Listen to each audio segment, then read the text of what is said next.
Live from New Delhi, you're watching DD India News Hour, India's voice to the world. I'm Mark Lynn. Namaskar. Coming up in the next hour. The Hungarian Prime Minister Viktor Orban stands firmly against Ukraine's accession talks at the EU summit in Brussels. Russia's President Vladimir Putin says peace with Ukraine will happen only when Russia's objectives are met. Expresses willingness to foster relations with the United States, but criticizes imperial policy. Israel strikes the length of the Gaza Strip. While the US calls for more accurate targeting, Israel rejects US characterization of strikes as indiscriminate. 28 member countries of the Global Partnership on Artificial Intelligence and the European Union commit to work towards advanced but trustworthy artificial intelligence. And India to build and operationalize its own space station by 2035 and send a man to the moon by 2040.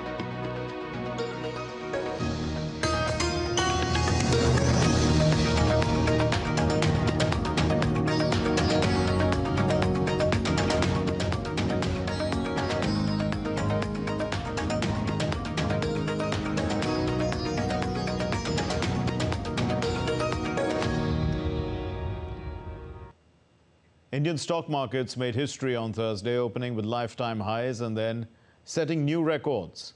Analysts say that the US Federal Reserve's stance of likely monetary easing in 2024 enthused the sentiments.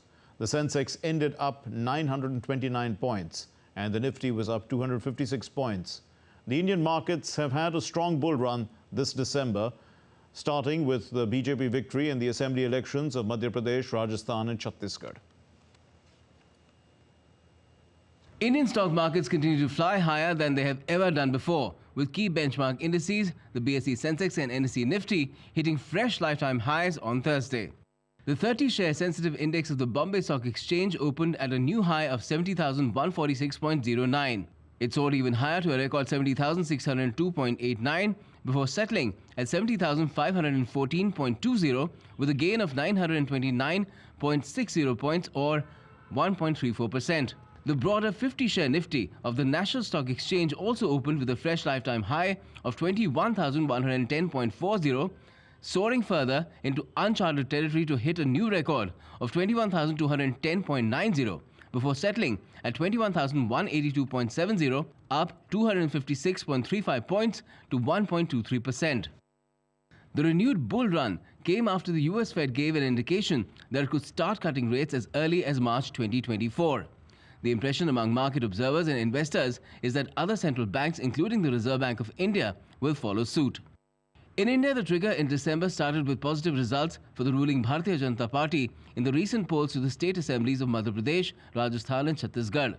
Since then, in about 10 days, foreign funds have bought 16,923 crore rupees or more than $2 billion worth of shares, enthused by the BJP's strong performance in the recent state polls. After India's strong economic performance in the first two quarters of fiscal 2024, the Asian Development Bank revised upwards its forecast for India's economic growth rate to 6.7% for FY24. It had projected it at 6.3% in September. India's Finance Minister Nirmala Sitharaman has informed Parliament that the Indian economy is moving in the right direction and India remains the fastest growing major economy in the world. She said the macroeconomic fundamentals are fine and that India's Q2 growth of 7.6% is the highest in the world among large economies. She also said that inflation has stabilized within the 2 to 6% range of the RBI. During most of 2023, India's leadership of the G20 exposed world leaders and their representatives to India's economic reforms. India's direct benefit transfer system was recognized as a logistical marvel given the country's size. CEOs from major business houses have expressed their interest in India's growth story. India is expected to be the world's third largest economy by 2030 with a GDP of around $7.3 trillion USD by that time. India is now being seen as the biggest investment destination. We get a lot of support from the government in the forms of policy making. So, for example, the whole digitalization, the build-up of infrastructure, there are improvements on taxation that is really making ease of business, and that we have seen now over the past years when we have been operating. We are taking the learnings and we are in a phase of planning for the next. India is a growth market and a very important market for IKEA. India is at the forefront of discussions on alliances and strategic partnerships with governments across North America, Europe and the Global South. Bureau Report, DD India. John Chambers, the former CEO of Cisco Systems, has reinforced his bullish outlook for India in 2024. He says, and I quote, "2023 has been a big year for the US-India partnership. India is at a pivotal moment in its history and they will capture it, driving growth and opportunity for years to come. India will keep tracking towards ultimately becoming the #1 economy in the world, as I had predicted back in June with the Prime Minister by my side. The US and India will become the most strategic partnership in the world, driving global innovation and job creation at an accelerating pace. These opportunities and growth will be driven by initiatives like Digital and AI India. India, as well as India's eagerness for and the openness to building collaborative strategic partnerships with the US and other key global players." Well, the Indian Parliament's winter session the proceedings on Thursday, they were overshadowed by a demand for a discussion in the Lok Sabha on the security breach that took place. Now, 13 Lok Sabha MPs who created an uproar in the House have been suspended for misconduct on Thursday. Both houses of Parliament adjourned for the day. The government has set up an inquiry committee to investigate the reasons for the breach in security and also to identify lapses and recommend further action. India's Parliamentary Affairs Minister Prahalad Joshi said that the probe is underway. Has already been initiated, sir. Already inquiry शुरू हो चुका है, sir. ऐसे incident जो पहले भी जब हुआ था, जो कुछ भी सिस्टम इसमें इंक्वायरी करने के लिए उस टाइम के स्पीकर जो कुछ भी कार्रवाई किया था, उसी तरह आज का स्पीकर भी बहुत संवेदनशील थे। माननीय स्पीकर ने आदेश दिया है। The European Union leaders remain divided over Ukraine's membership bid as they are holding a high-stakes summit in Brussels. Among the leaders of the EU's member countries, only Hungary's Prime Minister Viktor Orban has opposed giving Ukraine the green light for membership as the country continues to fight Russia's invasion. European Union leaders remain divided over Ukraine's membership bid as they have gathered for a high-stakes summit in Brussels. Hungary continues to block both the membership bid and Eurozone's $54 billion in financial aid for Kyiv. Hungarian Prime Minister Viktor Orban said that Ukraine failed to meet the preconditions set by the country. We have set up 7 preconditions, and even by the evaluation of the Commission, 3 out of the 7 is not fulfilled. So there is no reason to negotiate membership of Ukraine now, even not to negotiate. Finland's Prime Minister criticized Hungary's stance and called it a blackmailing tactic. We cannot accept any blackmailing. We have to find decision together. German Chancellor Olaf Scholz emphasized on the need for progress in accession talks. Ich habe es im Deutschen Bundestag gesagt. As I said in the German Parliament, Germany very much supports the Commission proposal with regard to Ukraine. And we will now also actively try to develop a good European understanding for joint action. The second major issue that concerns us is here, of course, the budget. Das große Thema, das uns hier bewegt, ist natürlich. European Parliament President Roberta Metsola highlighted Ukrainian President Volodymyr Zelensky's persuasive skills during the summit, which is becoming a showdown between the EU bloc and Hungary over Ukraine's EU membership bid. President Zelensky was addressing the Council, so I trust in his ability to persuade, but also in the ability of the other prime ministers to come around and say, this is really a compromise. And this is really a negotiation. And let's all look at ourselves and see how we can come out of here with a signal. The summit takes place amid a backdrop of a faltering Ukrainian counteroffensive and challenges for US President Joe Biden in securing a $60 billion aid package for Kyiv from the US Congress. Anticipating tough negotiations, officials brace for a series of meetings that may extend into the weekend. Meanwhile, the Ukrainian President Volodymyr Zelensky urged leaders at the European Union summit to open membership talks with his country. Zelensky said that the Ukraine had met EU's conditions on reforms to be granted membership talks. And the Russian President Vladimir Putin on Thursday held his annual televised question and answer session with people of his country. And he combined it, in fact, with his year-end press conference. And apart from Russian citizens, several journalists were present for this marathon event. This is the first time since launching the war in Ukraine that the Russian president is directly interacting with the people. And he had cancelled the press conference last year. Russian President Vladimir Putin made his stand once again very clear on Ukraine while addressing the nation on Thursday and call-in show. Despite international pressure, he made a bold declaration stating that the war would persist until Russia achieve its objectives. Внешне ведут себя как генерал де Голь. There will be peace when we achieve our goals that you have just mentioned. Now let us return to these goals. They have not changed. I will remind you of what we talked about then. The denazification of Ukraine, its demilitarization. Который был на самом деле, хоть и был героем Первой мировой войны. He even said that conditions were not in place yet for normalization of relations with Europe. Нормализация отношений. Regarding normalization of relations, it does not just depend on us. It was not on us who spoiled these relations. It was them who spoiled the relations with us. They have always been trying to push us to back, neglecting our interests. Минские соглашения подписывали. Putin even conveyed willingness to improve relations with the United States. Страна миру. Но as for the United States, we are ready to build relations with them as well. We believe that the United States is an important and necessary country in the world, but this imperial, absolutely imperial policy hinders them. вести как империя. Notably, this conference marked a departure from last year when Putin skipped the event amid the ongoing conflict with Ukraine. The timing of his address raises questions, especially coming just days after he announced his intention to run for president again next year. Well, the Russian President Vladimir Putin appeared briefly lost for words when he confronted an AI-generated version of himself. The AI-generated Putin asked Putin about having body doubles, to which the Russian president replied that there can only be one Putin.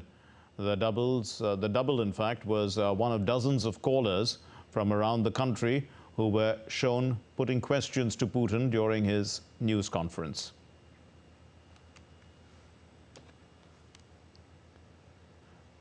In that lengthy press conference, over 4 hours long, the Russian President Vladimir Putin said the conflict in Ukraine was nothing like what's taking place in the Gaza Strip, while Moscow was certain of achieving its goals there in Ukraine, that is.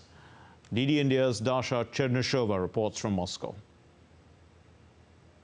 Vladimir Putin said Moscow's goals in Ukraine have not changed and the conflict will go on unless Kyiv wants a deal on Russian terms. In the first major news conference since the start of the so-called special military operation in Ukraine, Putin said Moscow was improving the positions along the entire contact line. He said Moscow did not need another mobilization, with some 486,000 people having so far signed up voluntarily as contract soldiers, on top of the 300,000 people called up last year. Putin blamed NATO for the deterioration of relations between Russia and the West, saying that the military alliance had encroached upon Russia's borders. He suggested that Moscow was open to rebuild ties with the Western nations, including with the United States, but the conditions were not in place. In the meantime, he said Russia's friendship with China was not directed against other countries and presents a guarantee of stability in the world. Speaking about the economy, Putin said Russian GDP would grow by 3.5% by the end of 2023. He said inflation in Russia could near 8% by the end of the year. He stressed that the Russian economy did not cripple while Moscow is growing its domestic production. That's Chernashova reporting in Moscow for DD India. Still to come here on DD India News Hour. China condemns Canada's support to the Philippines on the South China Sea incidents. Parts of China brace for blistering cold this week. Blizzard warning in place. Risk proportionate, trustworthy AI applications are essential, says the Delhi AI Summit.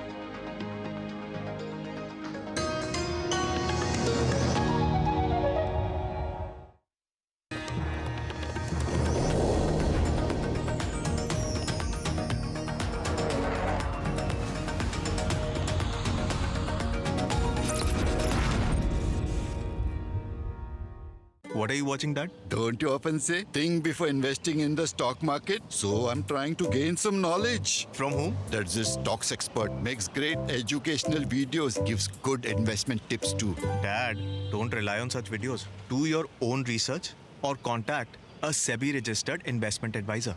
In the name of education, some influencers often misguide investors. You'll have to bear the losses. Soch kar, samajh kar, invest kar. Do you know there's an investor protection fund for investors, IPF, but if your trade isn't executed on the exchange or if it's some guaranteed return scheme, then even IPF will not be able to help you. And what if your broker becomes a defaulter? Then? In that case, IPF can provide you with compensation. Where did you learn this? NSE's website. Soch kar, samajh kar, invest kar.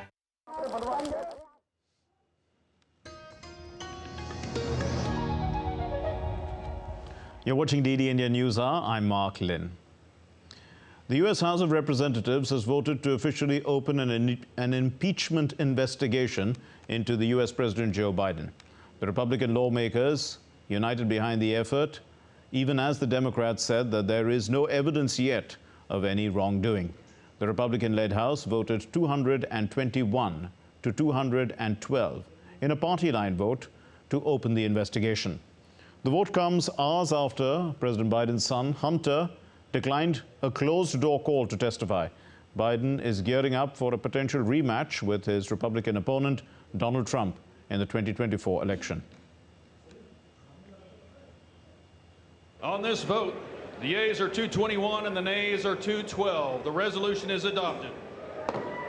Without objection, the motion to reconsider is laid on the table. After more than 2 months of courtroom drama, the former U.S. President Donald Trump's civil fraud trial, it concluded in New York, but a verdict is at least a month away. The lawsuit by the New York Attorney General seeks to fine Trump $250 million and sharply curtail his ability to do business in New York. New York is where Trump owns several iconic properties. Trump has wrongdoing, and Trump says that this entire thing, he denies any wrongdoing. He says this whole thing is a scam. Well, Israel continues to pound the length of the Gaza Strip as the conflict between Israel and Hamas entered day 69. 2 weeks after a truce collapsed, the war has entered an intense phase. Washington has provided diplomatic cover for its long-standing ally, but expressed increasing alarm over civilian deaths. Prime Minister Benjamin Netanyahu's Likud party rejected Biden's characterization of Israel's strikes as indiscriminate. The U.S. National Security Advisor Jake Sullivan met with Saudi Arabia's Crown Prince Mohammed bin Salman. This happened in Saudi Arabia. They discussed the ongoing Israel-Hamas conflict. And the White House said that the two leaders discussed ways to increase the flow of humanitarian aid to Gaza. Sullivan is now scheduled to meet Israel's Prime Minister Benjamin Netanyahu as members of the Israeli War Cabinet as well during his visit to West Asia, which continues. Israel's parliament has approved the addition of $7 billion to the national budget to help cover costs of the conflict, such as compensation for military reservists and emergency housing for the internally displaced. The amendment, ratified by a vote of 59 lawmakers in favor and 45 in opposition, increased the 2023 budget to $139 billion. Israel passed the original 2023 budget along with a 2024 budget in May.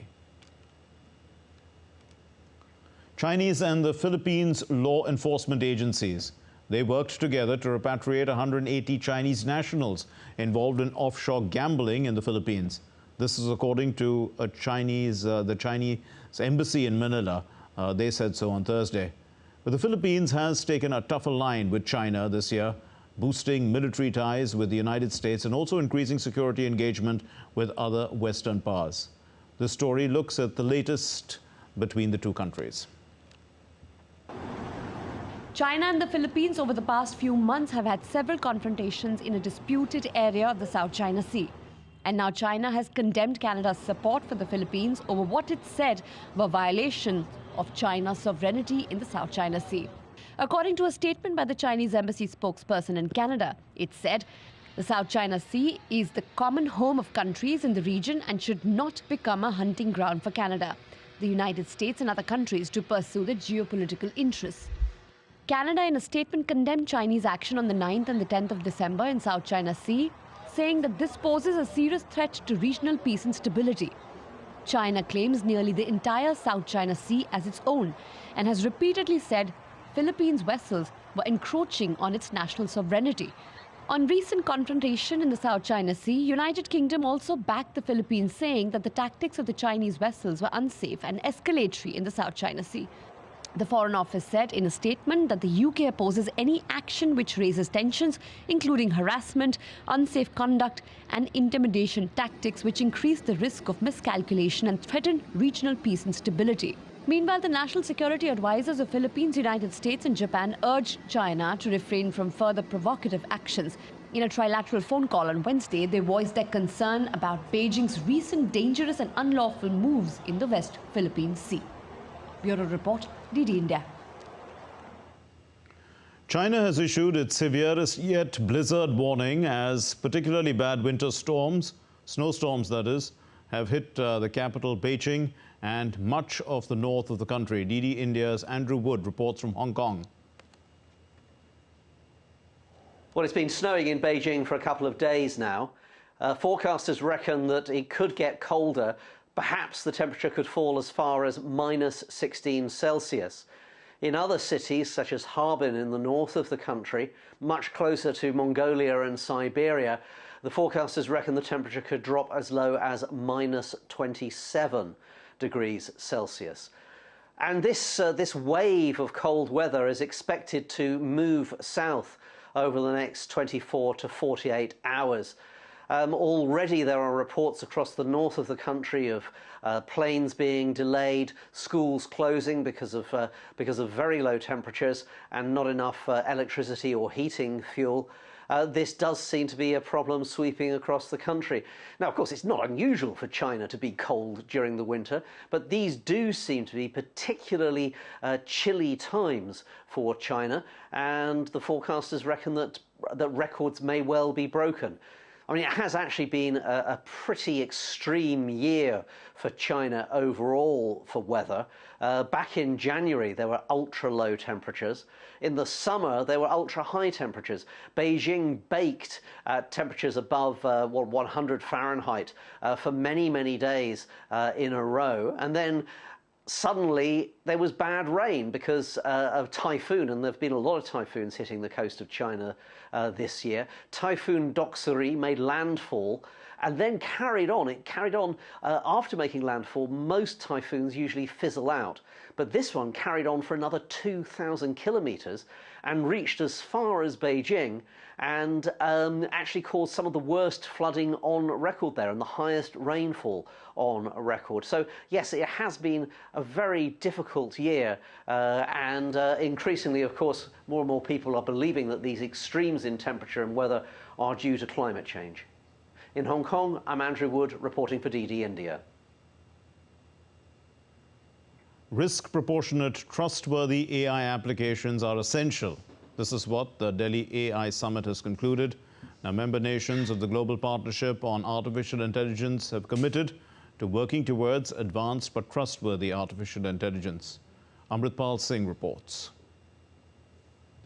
28 member countries of the Global Partnership on Artificial Intelligence and the European Union affirmed their commitment to work towards advanced but trustworthy artificial intelligence, while also looking at relevant regulations, policies, standards, and other initiatives.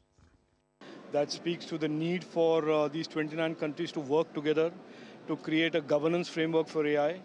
And secondly, to work together to really create cutting-edge collaborative AI platforms for healthcare, for agriculture, that can benefit the peoples of all the countries in the world.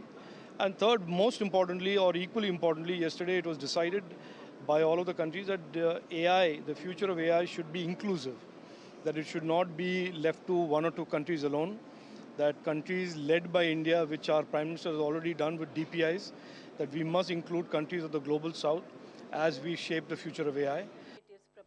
During the three-day summit, which came to a close on Thursday, the stakeholders, including governments, academia, industry, tech startups, collectively agreed that trustworthy AI applications are essential for ensuring sustainable and inclusive ecosystems.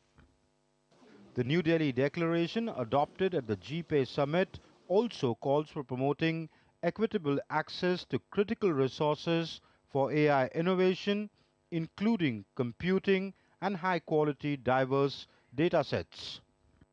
The fast-changing landscape of artificial intelligence throws up a multitude of opportunities, touching almost all aspects of human life. But it comes with its own set of threats, challenges, and risks, which could alter the very foundation of how humans perceive and interpret reality. It is to harness this potential of AI and to mitigate the risks involved that GPay is working towards. And the New Delhi Declaration will go a long way in achieving that.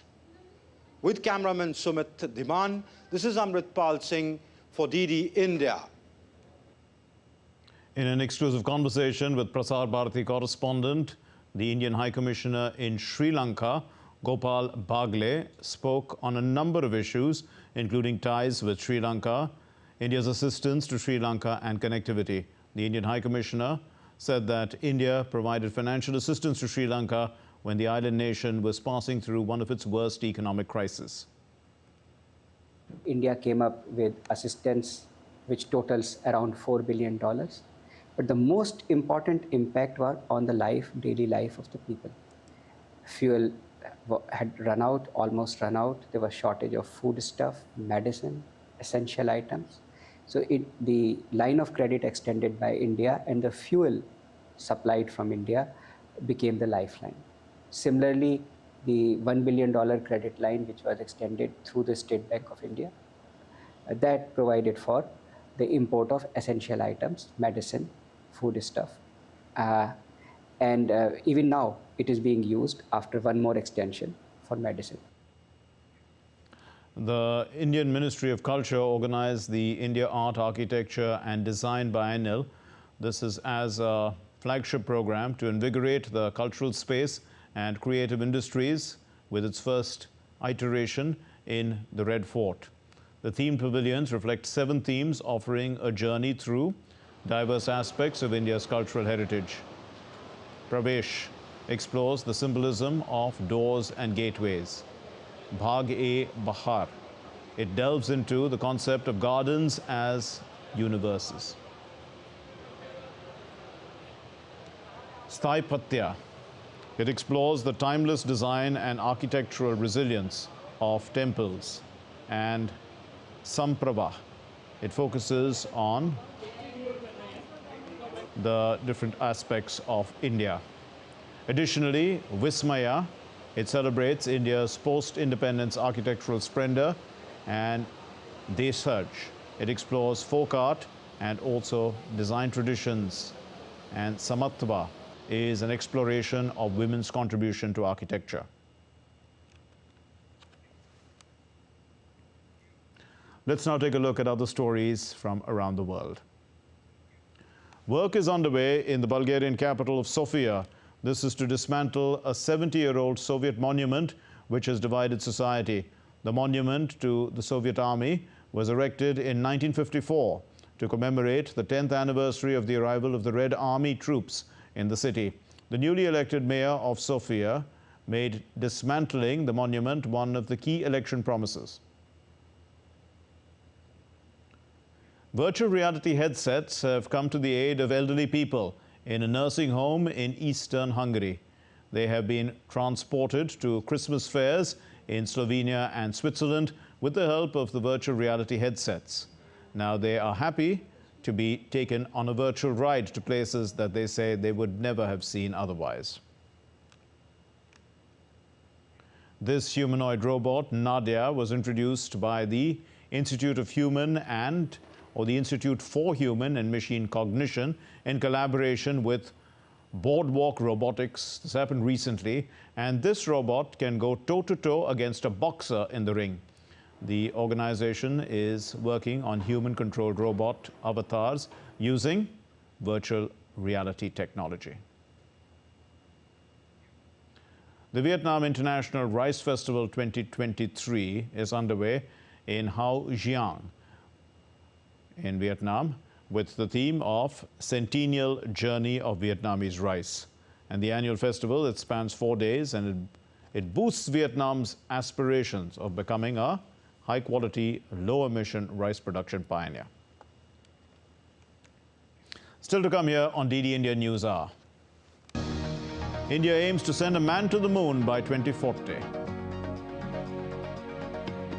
Adapting millets to battle food security, climate change, and more. Preparations for Magh Mela to celebrate the Hindu month of Magh. These celebrations begin in Prayagraj.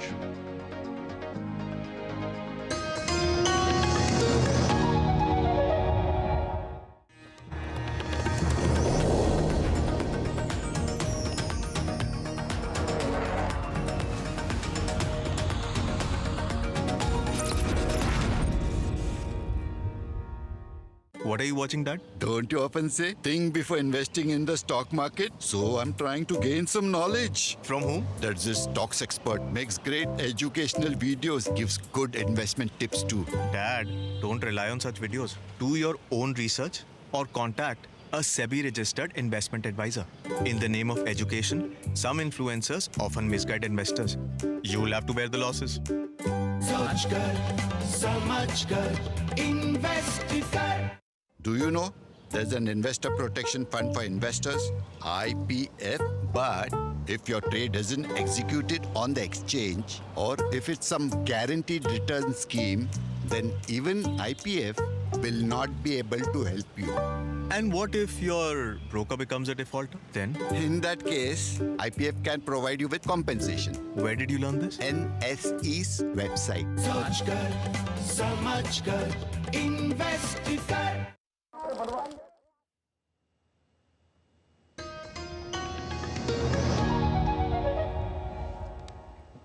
You're watching DD India News Hour. I'm Mark Lin. Here's a recap of our main stories. Russia's President Vladimir Putin says peace with Ukraine will happen only when Russia's objectives are met. He expresses his willingness to foster relations with the United States, but he criticizes their imperial policy. 28 member countries of the Global Partnership on Artificial Intelligence and European Union have committed to work towards advanced but trustworthy artificial intelligence. And India will build and operationalize its own space station by 2035 and send a man to the moon by 2040, says ISRO. Now, returning to our top story of the Indian stock markets opening and hitting new lifetime highs. Today, we have with us Dr. Sachin Chaturvedi, economist and Director General of the Research and Information Systems for Developing Countries, a New Delhi-based think tank, to talk a little bit more about the economy and the wider significance of what's happening. Dr. Chaturvedi, thanks for being with us. And now, investors in the Indian stock market, they seem to be very positive about India's future. How much of a barometer is this, do you think, to interpret what's happening in the Indian economy or India's economic strength, in a sense? Thank you, Mark. Thanks a lot. I think it's a great pleasure to see how Indian economy is bouncing back, despite of several constraints that we see with many other economies at the global level. If you see, the credit goes to the macro economic fundamentals that we have focused in last 9 years that have given huge strength in terms of how economy is going forward, both in terms of continued fiscal prudence that we have exercised, continued focus on capex, both by center and by states. And you also find the recent Q2 growth, 7.6%, which has really surprised everyone with the push in manufacturing. And this is largely coming in again from the schemes that we have sort of brought in to focus on issues related to manufacturing. Some way, the growth model that we were tom-tomming for some time, that India has jumped in from agriculture to services sector, very soon we realized that it's not possible. And that's where Make in India came in, Atmanirbhar Bharat idea came in, and now we see that manufacturing is bouncing back. And this is so much evident in terms of what Finance Minister recently reported to Lok Sabha on GST collections. It is there in the core sector growth. And also, Mark, I think a very close coordination between the Reserve Bank and Ministry of Finance on inflation-related issues, both demand and supply, we have managed very well. Now, John Chambers, the former CEO of Cisco Systems, he says that India is at a pivotal moment in its history and going to capture this moment and also going to drive growth and opportunity for years to come. So, I mean, we're talking now of India really in a takeoff, not only in a, probably already taken off, but you know, in a pretty big stage here of growth. Exactly, Mark. If you see what I said in terms of macroeconomic fundamentals, you would require technology, you would require manufacturing prowess, you would require a network which can move on, so connectivity. And these are precisely what PM Gati Shakti, what Make in India, what port-led economic development, Sagarmala. So now you are realizing facets of all these various initiatives that came in, including digital payment architecture. Now, this is something which everybody is realizing in terms of how much India has coped up that countries may take years to accomplish. And what one of the very famous economists at one point said after our 1991 reforms, Lance Taylor, in terms of how we sequence our economic reforms is important. Right. And this is what precisely we have done. In terms of how do you sequence, you require Skill India, you require Startup India, you require connectivity to come in. And that's where, Mark, the large sum of youth engagement, that's where the large manufacturing, you are finding more and more companies coming in partnership with India. Indeed, and we've seen, you know, also supporting what you're saying, foreign funds have invested over about 16,000 crores in this month itself. And one probably sees that they are going to stay invested for the medium to long term. But, you know, this also comes because of the heavy capex spending that has happened over the last 2 years. But some of the agencies like S&P and Barclays, they are suggesting that manufacturing growth should be the key. To what extent has India worked on manufacturing? See, we require capital expenditure push all through for our own business to invest, but also for investment to come in. Until unless you are able to reduce logistic costs, until unless you are able to provide last mile connectivity for the units, manufacturing units to the port or wherever the nearest distribution hubs are, you won't make any progress. And that's where India had to focus.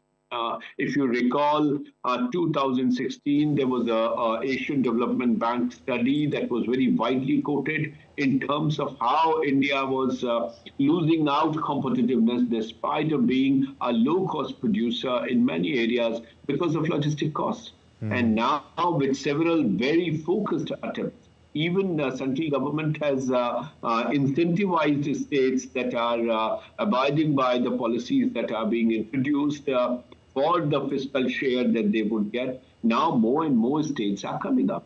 The 6 top states now have to create space for others. And this mark is so much visible from 1970 onwards. If you see the data, top 6 states in India had 80% in the total credit creation.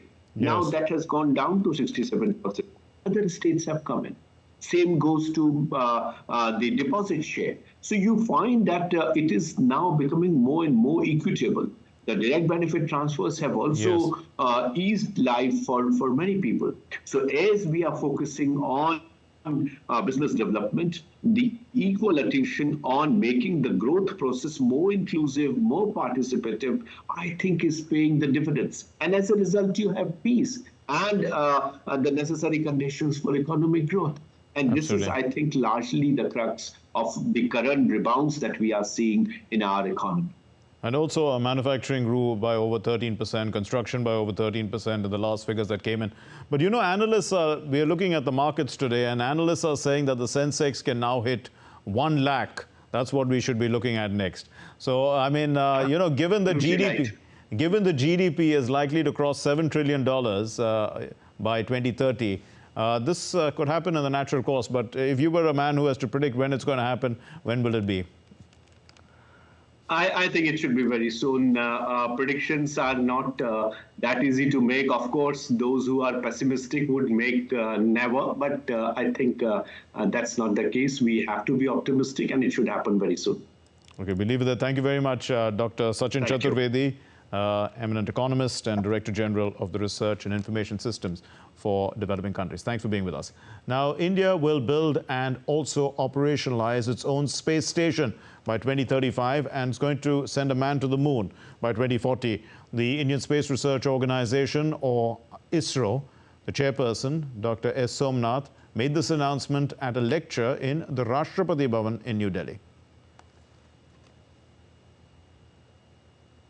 We would like to build the Bharati Antarisha station soon. And we have already given the direction. Our Honorable Prime Minister has reviewed it and he has given us a direction. You must build it by 2035. An operational space station where human beings can go, dock and work. And we are working on this option. And before we actually build 2035, this space station, we'll have its first module of this space station launched by 2028 itself. And that will be a robotic space station. But the manned space station will come up only by 2035 because we need new rocket to do that. Well, the 2-day ASEAN-India Millet Festival kick-started in New Delhi as a part of the ongoing International Year of Millets. The United Nations, the General Assembly, at its 75th session in March of 2021 had declared 2023 as the International Year of Millets. And India's Agriculture Minister, Arjun Munda, inaugurated the 2-day Millet Festival. It's seeing delegates from all over the ASEAN countries. During the inauguration, the Minister Munda highlighted the importance of adapting millets to battle food security, climate change and other issues related to the present challenges in agriculture as well. अंतर्राष्ट्रीय millets वर्ष मनाना, खाद्य सुरक्षा और बेहतर पोषण सुनिश्चित करने के लिए श्री अन्न के बारे में जागरूकता पैदा करने में महत्वपूर्ण रहा है। इसने अनुसंधान और विकास के साथ साथ विस्तार सेवाओं में निवेश को प्रेरित किया है।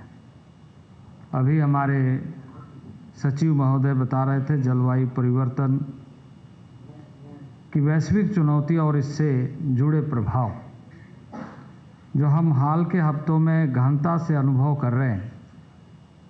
भविष्य हमारे भोजन और पोषण सुरक्षा के लिए गंभीर पैदा कर सकते हैं, गंभीर खतरा पैदा कर सकते हैं।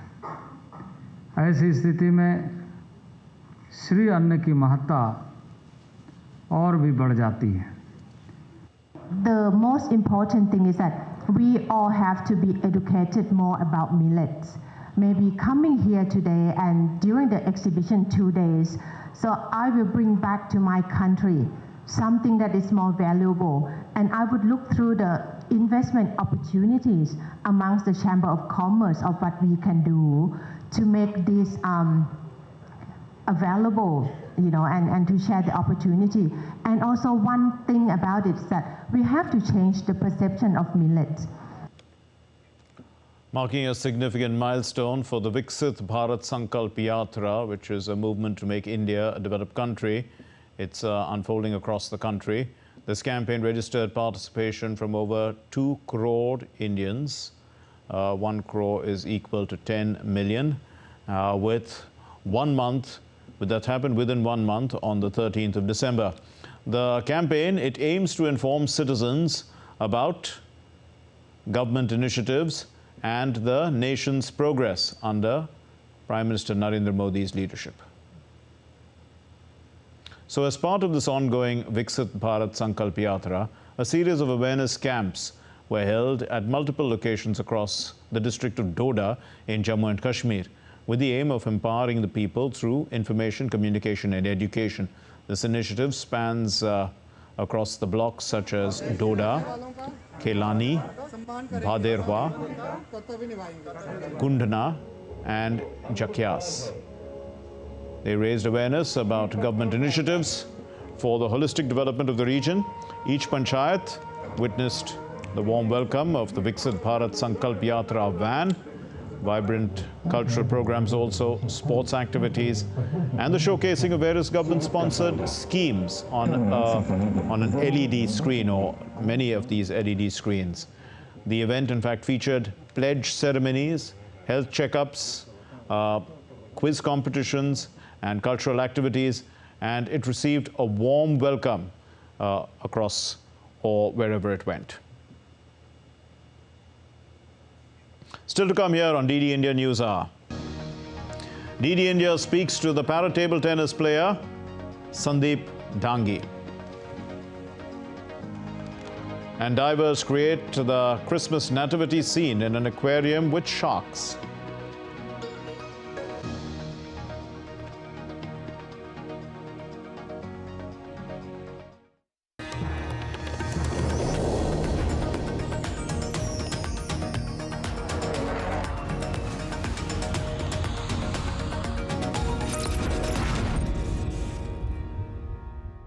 What are you watching, Dad? Don't you often say, think before investing in the stock market? So I'm trying to gain some knowledge. From whom? That's this stocks expert. Makes great educational videos, gives good investment tips too. Dad, don't rely on such videos. Do your own research or contact a SEBI-registered investment advisor. In the name of education, some influencers often misguide investors. You'll have to bear the losses. सोच कर, समझ कर, invest कर. Do you know there's an investor protection fund for investors, IPF, but if your trade isn't executed on the exchange or if it's some guaranteed return scheme, then even IPF will not be able to help you. And what if your broker becomes a defaulter? Then? In that case, IPF can provide you with compensation. Where did you learn this? NSE's website. सोच कर, समझ कर, invest कर.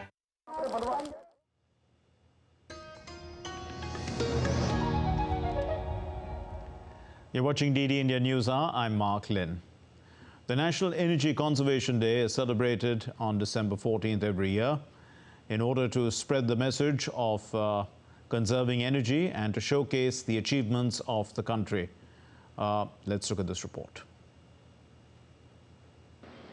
On the occasion of National Energy Conservation Day, the President of India, Srimati Draupadi Murmu, addressed a gathering in New Delhi and underlined the importance of energy conservation The President also felicitated the winners of National Energy Conservation Awards, National Energy Efficiency Innovation Awards and National Painting Competition on Energy Conservation 2023. Dubai में COP28 की बैठक संपन्न हुई है। इस बैठक के declaration में शामिल कई महत्वपूर्ण सुझाव भारत की अध्यक्षता में G20 में लिए गए ऊर्जा संबंधी दिशा निर्देश के अनुरूप है। 21st सेंचुरी में एनर्जी एफिशिएंसी बढ़ाने तथा रिन्यूएबल एनर्जी का उपयोग बढ़ाने पर विश्व समुदाय को निरंतर सक्रिय रहना होगा। हमें विंड, सोलर तथा स्मॉल और माइक्रो हाइड्रो प्रोजेक्ट से ऊर्जा का उत्पादन बढ़ाना होगा और पूरे देश में ऐसी ऊर्जा का उपयोग भी बढ़ाना होगा। The Union Minister for Power, New and Renewable Energy, Shri R.K. Singh, said that dedicated efforts by industry and other stakeholders is taking forward the energy conservation movement in the country. In the rural areas, the average availability of power in 2014 was about 12 hours. Today it is 22 hours. We were short by about, the average shortage used to be in the region of about 4.5% in 2014. Today that shortage has gone. We achieved our targets which we had pledged in NDCs a good 9 years in advance. We had said that by 2030 we'll have 40% of our capacity coming from renewables and non-fossil fuel sources. We are today at 43%. Exhibition of the artworks by winners of National Painting Competition on Energy Conservation was a major attraction for visitors. I feel very happy to get this prize. I'm really when I got this award, I was very happy from getting this award from President. One Earth, one family, one future. I mixed up all these three elements so that everyone understands the importance of those and tries to save the energy. To raise awareness about energy efficiency and its conservation, the Bureau of Energy Efficiency, under the guidance of Ministry of Power, recognizes and encourages endeavors of industrial units, institutions and establishments in reducing energy consumption by felicitating them with Energy Conservation Awards on the occasion of National Energy Conservation Day. Kriti Vadhera for DD India. Thank you for your time. Well, let's take a look at other stories making the news now. The Chhattisgarh Chief Minister Vishnu Deo Sai held his first cabinet meeting at the Mahanadi Bhavan in Nava Raipur on Thursday. The Deputy Chief Ministers Arun Sao as well as Vijay Sharma and other members of the cabinet were present. The Madhya Pradesh Chief Minister Mohan Yadav discussed important agenda at a meeting with senior officials in Bhopal on Thursday. This meeting comes a day after he took office. Officials inspected the Mansa Devi Hills in the holy Indian pilgrimage town of Haridwar.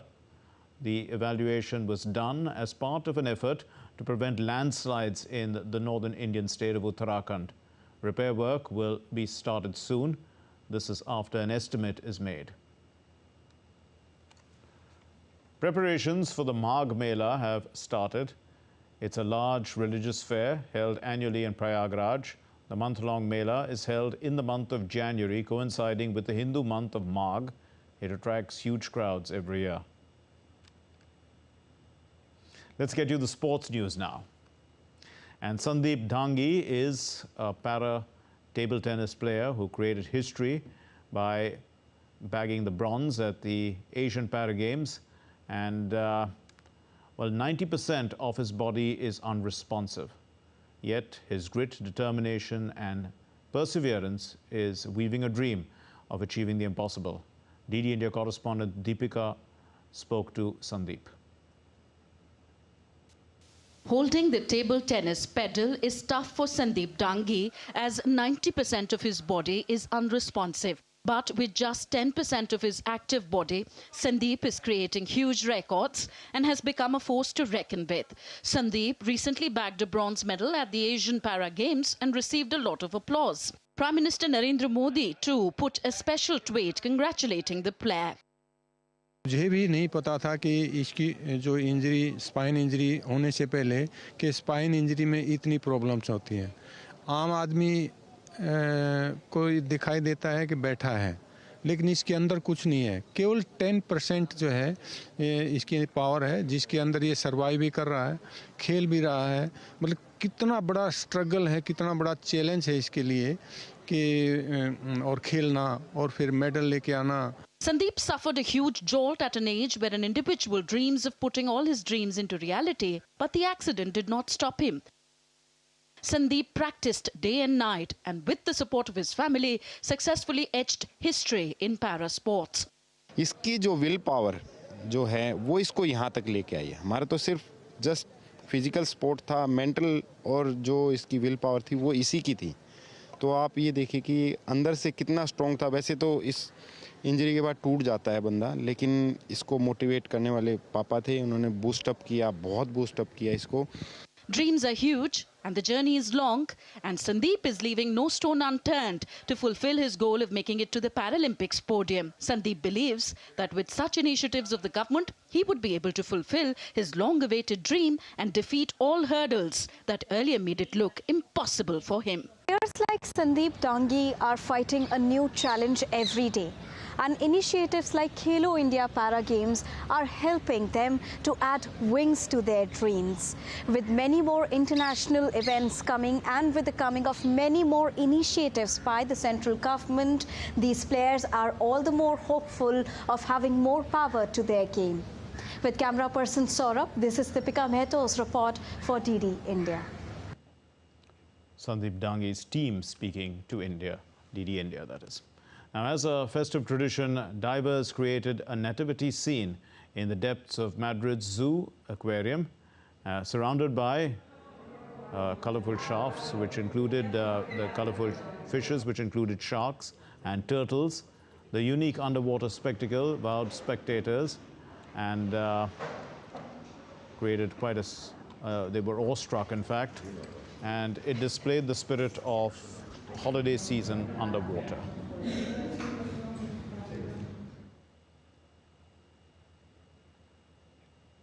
Well, that's all we have in this edition of DD India News Hour. Let's know your thoughts on the news of the day.